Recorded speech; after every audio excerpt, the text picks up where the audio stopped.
Silakan duduk Bapak Ibu. Shalom, apa kabar? Luar biasa ya. Bapak Ibu, kita sekarang ada di bulan April ya. Walaupun hari ini hari terakhir ya April ya.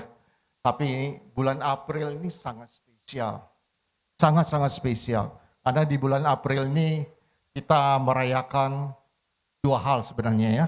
Yaitu kematian Yesus Kristus dan kebangkitannya. Nah, kalau kita berbicara mengenai kematian dan kebangkitannya, itu selalu kita berbicara mengenai salib Kristus. Mungkin selainnya bisa ditampilkan gambarnya. Nah, Bapak Ibu, kalau kita melihat gambar ini salib Kristus, kira-kira apa yang berbicara dalam hidup kita? Sejauh mana hidup kita didampaki dari salib Kristus ini? Bagaimana respon hati kita terhadap salib Kristus? Respon ini bisa macam-macam Bapak Ibu. Di banyak negara juga ya perayaannya berbeda-beda. Di Amerika mereka bisa pakai waktu-waktu ini untuk kumpul keluarga, makan bersama, perayaan Paskah juga ya. Nah, ada beberapa tempat seperti mereka ingin menyelami yang artinya kematian Kristus.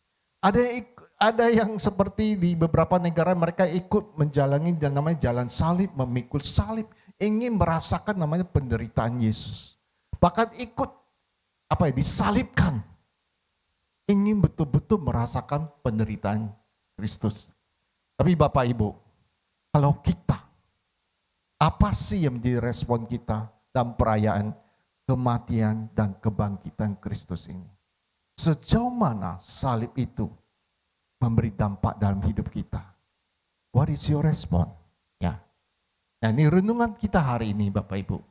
Nah, saya ingin mengajak kita Bapak Ibu untuk melihat kembali apa sih kisah di balik salib ini.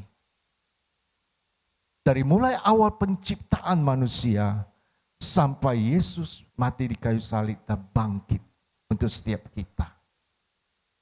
Bapak Ibu, saya akan mulai dari awal penciptaan manusia. Ya. Bapak Ibu, di Kejadian 1 ayat 26 sampai 27 itu dikatakan bahwa Tuhan menciptakan manusia menurut gambar dan rupa Allah. Maka Allah menciptakan manusia itu menurut gambarnya. Menurut gambar Allah diciptakanlah dia, laki-laki dan perempuan. Tuhan menciptakan kita menurut gambar dan rupanya. Apa artinya Bapak Ibu? We are so special. Karena kita mewarisi identitas di dalam Allah. Ini yang tidak dimiliki makhluk-makhluk lain ciptaan Allah. Malaikat pun tidak. Tapi manusia, Bapak dan Ibu, kita diciptakan serupa image-nya Tuhan. Ini yang so spesial.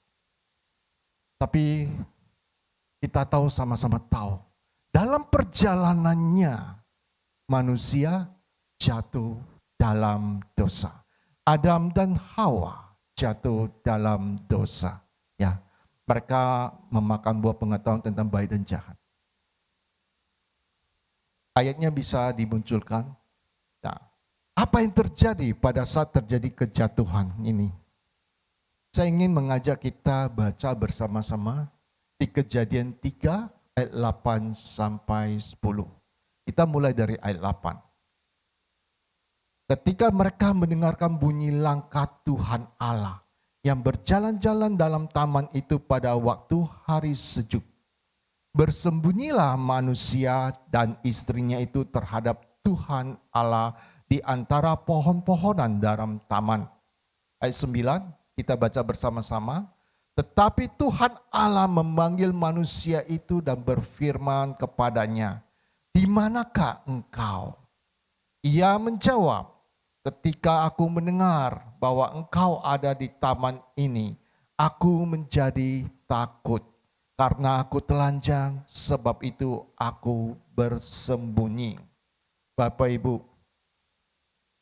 pada saat mereka jatuh dalam dosa, dikatakan mereka telanjang. Kenapa? Karena pada saat mereka belum jatuh dalam dosa, mereka berjalan dengan Allah Bapa. Mereka berjubahkan, berpakaian kemuliaan Allah. Kemuliaan Allah yang melingkupi mereka. Roma 3 ayat 23 katakan, semua orang telah berdosa dan telah kehilangan kemuliaan Allah. Pada saat dosa masuk, kemuliaan Allah diangkat, hilang. Sehingga mereka melihat diri mereka telanjang. Akibatnya apa? Mereka takut, mereka bersembunyi. Bapak Ibu, kita bisa melihat Tuhan Allah Bapa datang mencari. Manusia lari dan bersembunyi akibat dosa. Tuhan tidak pernah menjauh dari kita. Tapi karena dosa, manusia lari dan bersembunyi. Karena itu Bapak, ini adalah waktu kita introspeksi diri kita. Apakah kita lari dari Tuhan waktu-waktu ini? Coba cek ya. Nah, saya harap tidak ada. Tapi kita semakin mendekat kepada Tuhan. Tidak berhenti sampai di sana. Berikutnya, ini yang paling fatal. Terjadi perpisahan antara Allah Bapa Sang Pencipta dengan manusia yang diciptakan. Bapak Ibu, perpisahan ini bukan perpisahan sementara. Perpisahan ini adalah perpisahan kekal, abadi, selama-lamanya. Tidak dibatasi ruang dan waktu, kekal. Antara Allah dan manusia yang jatuh dalam dosa. Ada jurang pemisah yang kekal selama-lamanya. Jurang maut itu yang tidak dapat dipersatukan. Ini yang kisah yang sangat-sangat tragis. Kisah yang menyayat hati. Menyayat hati siapa? Allah Bapa Sang Pencipta itu.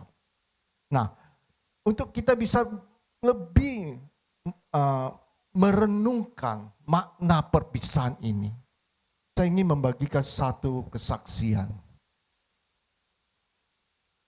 Kira-kira 5 tahun yang lalu, tahun 2018, teman saya, satu keluarga, mereka berlibur ke Bali. Suami istri dan kedua anaknya, mereka berlibur ke Bali. Pada saat di Bali, mereka ada di Jimbaran waktu itu. Mereka naik ke tebing, ke gunung di situ ya. Karena mau mencari spot foto yang bagus. Karena mereka hobi fotografi. Mereka naik, dia cari spot yang bagus. Pada saat mereka turun, bapaknya terlebih dahulu jalan. Anaknya di belakang. Pada saat turun, anaknya terpeleset dari tebing. Dan jatuh dari ketinggian 30 meter ke pantai. Apa yang terjadi? Buru-buru dibawa ke rumah sakit. On the way ke rumah sakit, anaknya meninggal. Lalu dibawa ke Jakarta.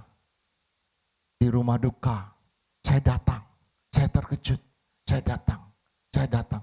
Saya melihat teman saya. Dia diam, bengong. Stres berat. Kenapa dia stres berat? Pada saat saya mendekat kepada dia tidak bisa berkata-kata. Dia hanya peluk saya. Dia bilang, saya tidak tahu.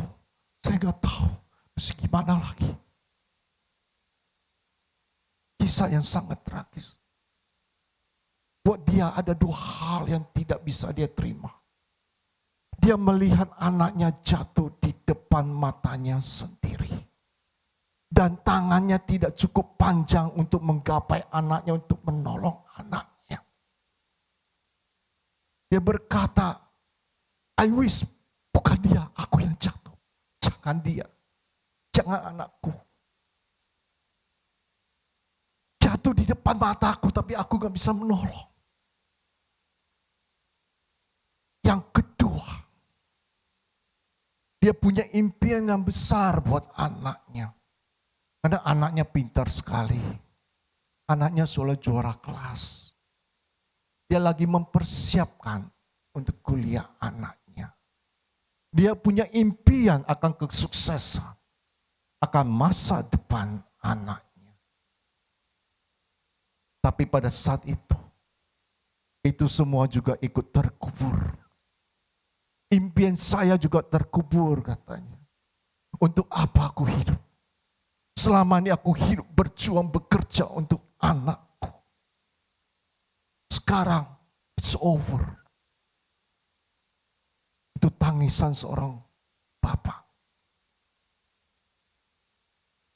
Sangat-sangat menyayat hati bapaknya. Itulah kisahnya Bapak Ibu. Demikian pada saat terjadi perpisahan Tuhan dengan Adam Hawa. Itulah kira-kira gambaran kondisi hati Bapa yang begitu menyayat. Bapak Ibu, bagi orang tua itu sangat-sangat menyakitkan. Melahirkan anak. Orang tua yang melahirkan anak. Dan orang tua juga yang harus menguburkan anak. It's a very painful experience. Tidak ada yang mau. Berbeda dengan anak yang menguburkan orang tua karena kematian. Totally different. Penderitaan. Itulah hati orang tua. Bapak Ibu, tidak ada orang tua yang melahirkan anak, mempersiapkan penguburan anaknya. Tidak ada. Orang tua mempersiapkan kelahiran anak, ya. Tidak ada orang tua yang mempersiapkan penguburan anak. Tidak ada. That's how God feel about human. Pada saat terjadi jurang pemisahan tersebut. Itu adalah sangat-sangat menyayat hati. Kisah yang sangat tragis. Bapak Ibu, pada saat saya merenungkan ini semua, saya berpikir, Tuhan, pada saat Adam dan Hawa telah jatuh, rusak. Kenapa Tuhan, Engkau tidak menciptakan Adam dan Hawa yang baru?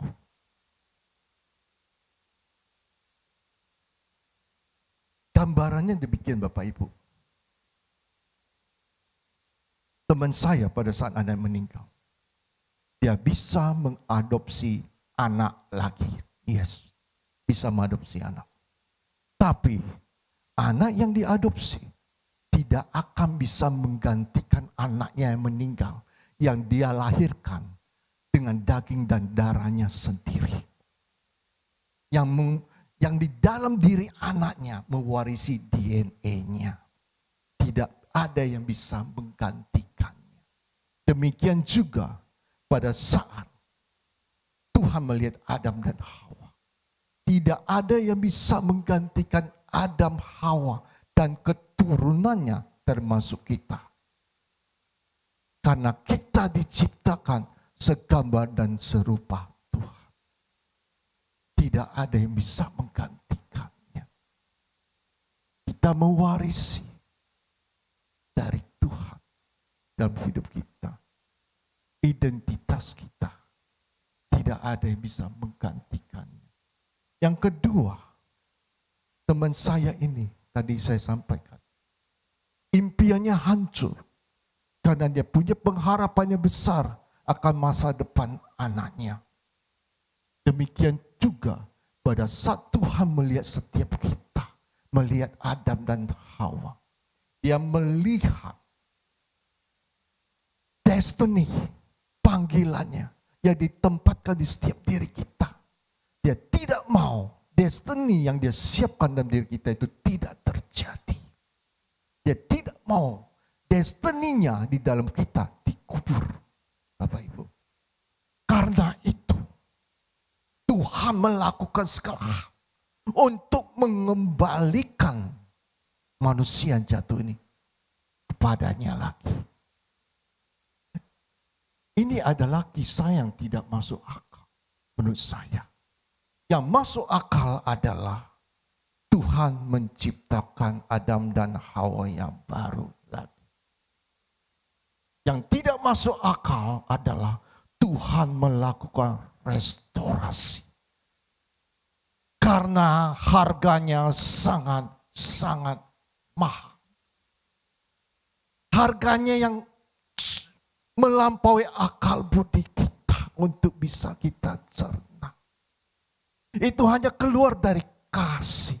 Hanya satu kata, kasih.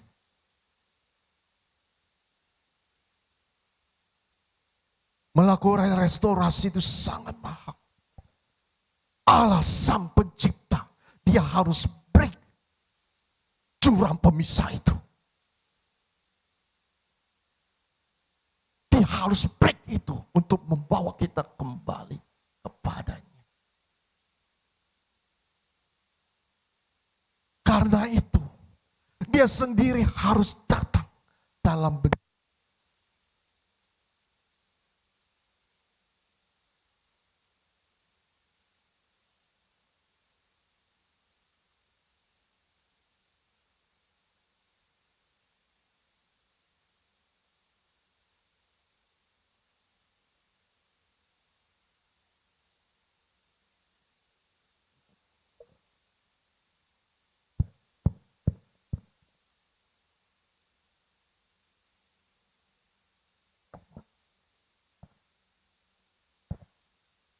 tes.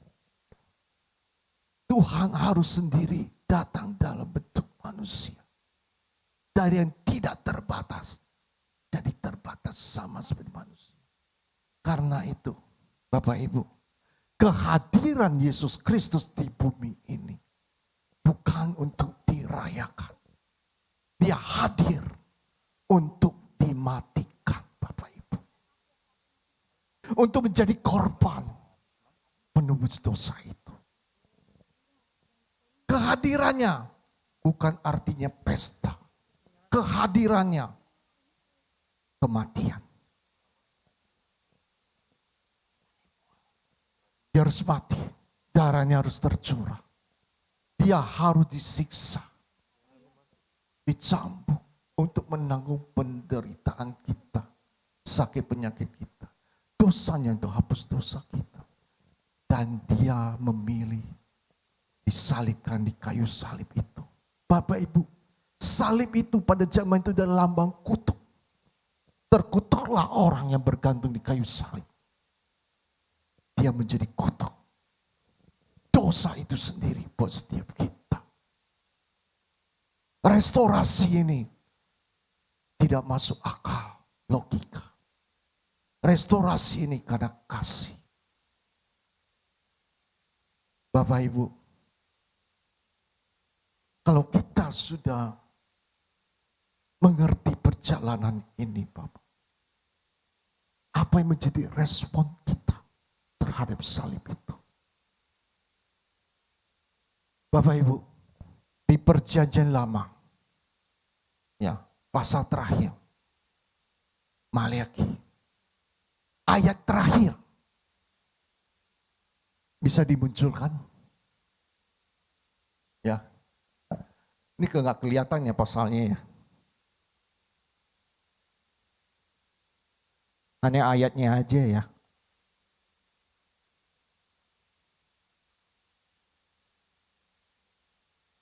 Di Maliaki pasal 4 ayat 6. Pasal terakhir, ayat terakhir. Dia berkata, maka ia akan membuat hati bapak-bapak berbalik kepada anak-anaknya. Dan hati anak-anak kepada bapak-bapaknya. Supaya jangan aku datang memukul bumi hingga musnah. Artinya apa? Sebelum kedatangan Yesus Kristus. Tuhan sudah merencanakan untuk anak-anaknya berbalik kepadanya. Hati anak berbalik kepada Bapa dan hati Bapa berbalik kepada anak. Tidak sampai di situ. Pada saat Yesus bangkit dari mati, naik ke surga, apa yang terjadi? Dia memberikan rohnya, Roh Kudus, untuk bertata di setiap hati kita dan diri kita. Apa artinya roh Allah bertata di dalam hidup kita? Roh Allah adalah Allah sendiri, bukan? Dia memilih untuk bertata dalam tubuh ini. Dan dia katakan tubuhmu adalah baikku. Wow. Tubuhmu adalah bait yang kudus, tempat roh Allah bertata. Dia memilih dan berdiam di dalammu. Dia memandangmu sebagai baiknya. Oh, itu ayat berikutnya bisa dimunculkan. Ya, Roma ayat Roma 8 ayat 15 sampai 16. Ya. Sebab kamu tidak menerima roh perbudakan yang membuat kamu menjadi takut lagi. Tetapi kamu telah menerima roh yang menjadikan kamu anak Allah. Oleh roh itu kita berseru, ya Aba, ya Bapa. Roh itu bersaksi bersama-sama dengan roh kita bahwa kita anak-anak Allah. Bapak Ibu, oleh roh itu kita dibawa kembali kepada hubungan Allah Bapa. Sehingga dari dalam kita bisa memanggil, ya Aba, ya Bapa. Kita dibawa kembali kepada hubungan yang rusak. Direstorasikan kembali sehingga kita mempunyai hubungan kembali dengan Allah Bapa. Itu yang dilakukan. Nah, sekarang adalah giliran kita. Kalau kita sudah mengerti ini semua, apa yang menjadi respon kita, Bapak Ibu? Apa yang menjadi pilihan kita? Pengorbanan Tuhan itu terlalu besar. Sangat-sangat besar. Apa yang diinginkan Tuhan dari kita? Respon kita harus bagaimana? Next slide.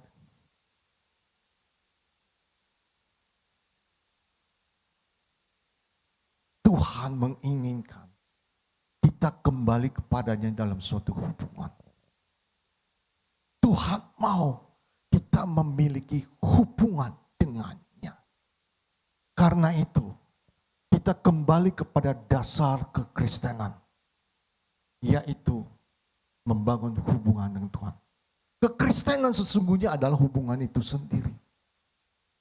Kita harus masuk dalam hubungan dengan Tuhan. Bapak Ibu, banyak yang mengaku sebagai orang Kristen, ya, tapi tidak memiliki hubungan dengan Allah Bapa. Begitu sibuk, kita sangat sibuk. Sibuk dalam kerjaan, sibuk dalam pelayanan, sibuk dalam segala hal. Kita tidak ada waktu mendedikasikan waktu kita untuk duduk membangun hubungan dengan Tuhan. Kalau kita tidak ada hubungan itu, sesungguhnya bukanlah Kristen, Bapak Ibu.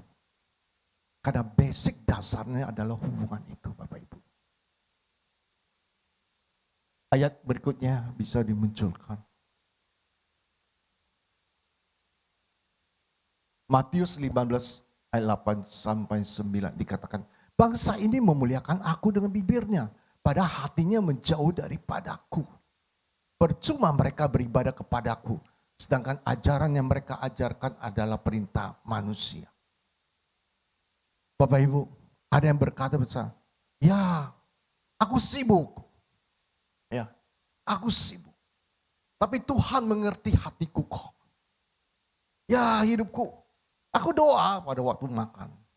Aku doa pada saat datang ke gereja hari Minggu. Karena yang dipimpin oleh pendetanya, doa gitu ya. Di rumah, aduh saya terlalu sibuk. Tapi Tuhan mengerti hatiku. Yes, Tuhan mengerti hati kita. Yaitu Tuhan melihat apa? Hati kita yang menjauh daripadanya. Bapak Ibu, it's time kita dedikasi hidup kita lagi. Dengan mengalokasikan waktu kita. Basasi yang Tuhan lakukan buat kita semuanya. Pengorbanannya yang begitu besar. Untuk membuat kita kembali padanya. Basasi kita tidak bisa mendedikasikan waktu kita setiap hari. Untuk mencari dia, membangun hubungan dengan dia. Membangun keintiman dengan Allah Bapa. Basasi nggak bisa. Apakah itu adalah harga yang terlalu mahal untuk kita bayar? Jawabannya tentu tidak. Tuhan hanya mau itu dari kita. Bapak Ibu,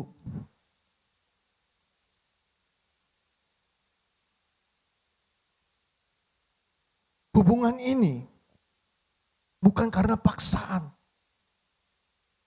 tapi karena suatu kerinduanmu. Kerinduan didorong oleh lapar dan haus. Bapak Ibu, kita baca dulu ayat berikutnya, bisa dimunculkan.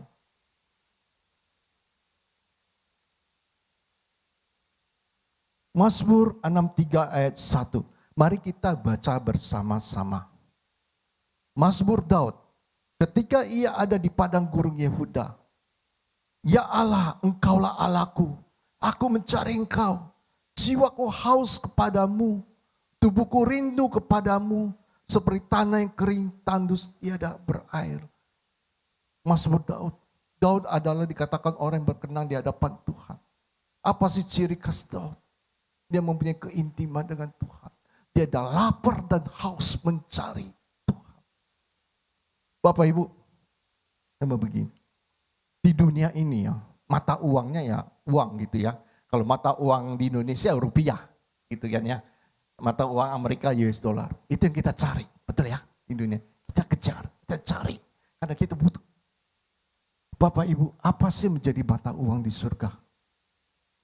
Lapar dan hausmu. Kalau kita tidak memikiri lapar dan haus akan Tuhan, Bapak Ibu, kita miskin di surga, Bapak Ibu. Kita miskin di hadapan Allah. Kenapa? Saya akan bagi.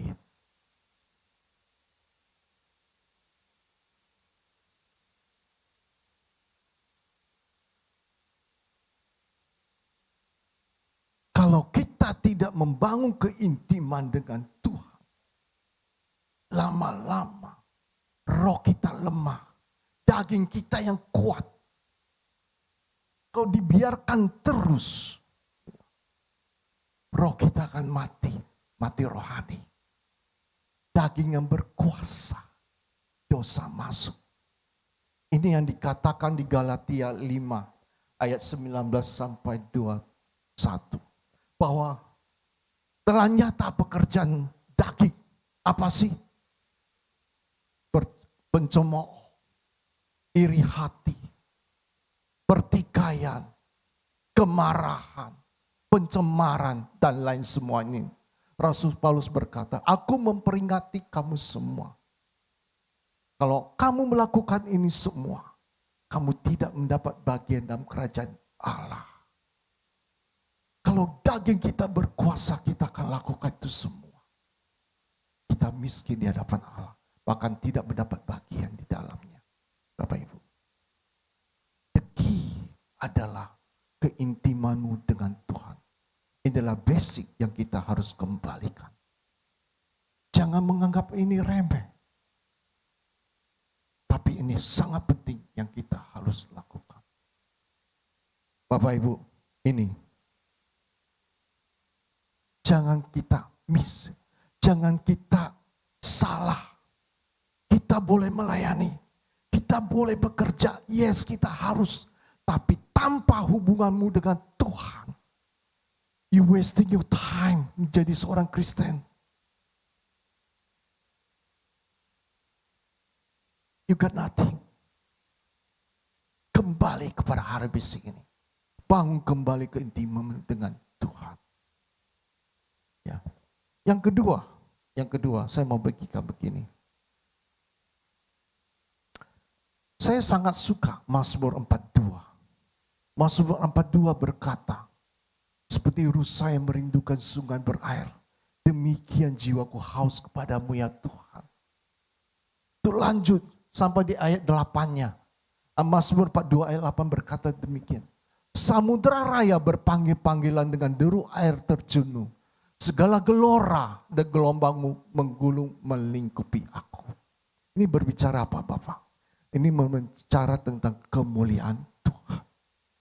Pada saat kita membangun keintiman Tuhan, Tuhan akan berjalan bersama kita. Gelombang kemuliaannya akan melingkupi kita, bergulung melingkupi kita. Pada saat saya merenungkan ini, Tuhan kasih saya gambaran. Seperti seorang berselancar. Mereka pasti suka kalau gelombang yang besar yang akan mendorong selancarnya. Kalau saking besarnya gelombang itu akan bergulung melingkupi mereka. Dan mereka masuk di dalam gelombang itu. Dan selancar itu didorong kemana? Kemana sesuai dengan gelombang membawa mereka ke mana. Demikian kita. Pada saat kita memiliki keintiman Tuhan. Let His glory cover you. Tuhan yang membawa berjalan bersamamu. Dia akan mendorong selancarmu kepada destiny yang dia persiapkan bagimu. Pada saat gelombang itu melingkupi seolah pelan selancar. Kalau dia masuk dalam gelombang itu, apa yang dilihat? Dinding air yang menutupinya. Demikian juga, biarlah mata kita hanya terfokus kepada kemuliaan Tuhan itu. Tuhan berjalan bersamamu. Ini yang mau. Tuhan akan membawa kita masuk ke blueprint awal. Tuhan berjalan bersama Adam dan Hawa. Karena hubungan itu. Bapak Ibu, ini yang saya ingin bagikan. Mari kita mendedikasikan hidup kita kembali. Untuk menyediakan waktu kepada Tuhan. Tim musik bisa bangkit. Bisa maju ke depan di musik. Kalau engkau berkata, ya Tuhan, selama ini aku telah jauh. Aku mau membuat komitmen baru lagi. Mendedikasikan waktuku untuk sungguh-sungguh suatu hubungan yang intim dengan Tuhan. Angkat tanganmu, saya mau lihat. Angkat tanganmu. Kalau itu Anda, saya undang kita bangkit berdiri.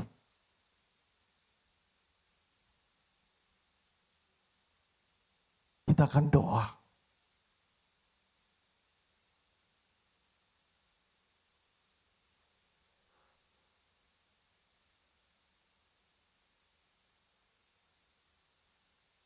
Tuhan, kami mau mendedikasikan hidup kami lagi.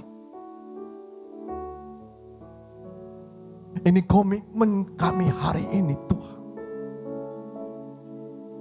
Untuk meletakkan hati kami kepadamu lagi Tuhan. Mungkin selama ini kami telah jauh.